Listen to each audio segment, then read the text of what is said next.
I was not prepared for quali at Silverstone. So in Q1, we have Colapinto spin out and crash into the barriers.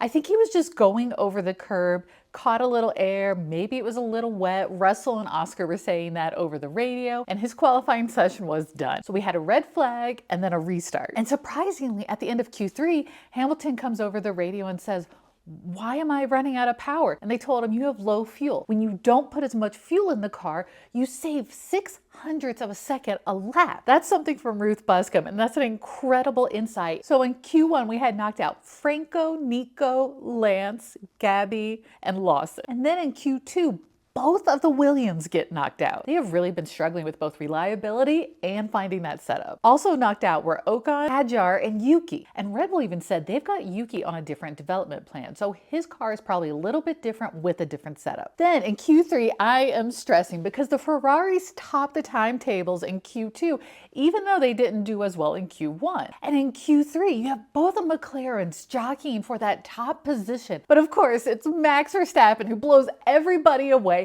He had been complaining about his car through the sessions, and yet somehow he's able to go P1. We have Oscar in P2, Lando in P3, Russell in P4, and Hamilton in P5. I think one of the standouts, though, was Ollie Behrman. He qualified into P8. Now, he'll start in the 18th spot because he has a 10-place grid penalty because he crashed into the pit lane at the end of FP3 under a red flag. Then we have P6 for Charles Leclerc, Kimi Antonelli in P7, and Kimi will also have a 3-place grid penalty because of his crash with Max at the last race. And then Fernando Alonso up in P9 and Pierre Gasly in P10. Please let me know who you think is going to do well tomorrow.